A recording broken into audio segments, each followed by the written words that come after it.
Now let's shoot down to Washington again to talk to John McKinnon, who's looking at a key issue, in fact, for the markets, and that is what one at least of the tax solutions may be going in past the fiscal cliff into 2013. We're talking here about capital gains tax.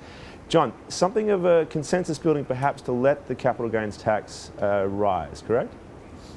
That's right. It's not exactly a full consensus yet, but I would say that that's kind of one of the leading options that lawmakers are looking at in order to raise revenue to either reduce the deficit or to offset the cost of lowering ordinary rates, regular rates.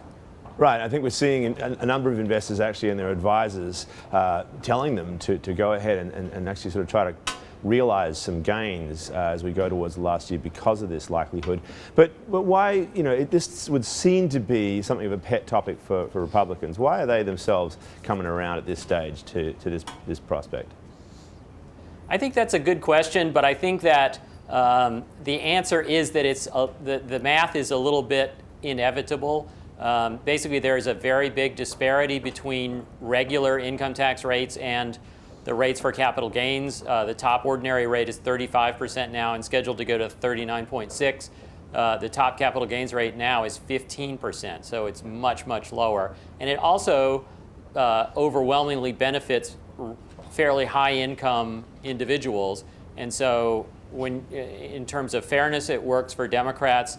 And just in terms of efficiency, I think Republicans are thinking it's not going to hurt capital markets that much to inch up those rates a little bit if you can offset the impact by lowering regular rates. Which is a key platform piece of Romney's, right? I mean, he wants to lower the marginal rates on income tax, and this, I suppose, gives him the chance to achieve that supposedly budget balancing mechanism. Yeah, and it's probably worth noting that Romney says he wants to keep capital gains rates and dividend rates where they are right now. Right. But there are Republicans on Capitol Hill who are thinking about maybe inching them up a bit. Have we crunched the numbers on this? I mean, looking at the Romney plan, there's been big questions about whether or not they can make the math add up there. Would this help him get there? Well, it would definitely. It would require him to roll back one of his campaign positions. But the Romney people lately have been saying there's another way you can do it. You can limit some of the advantages for other kinds of investment breaks, such as municipal bonds. Those are basically currently tax exempt. You could change their status a little bit.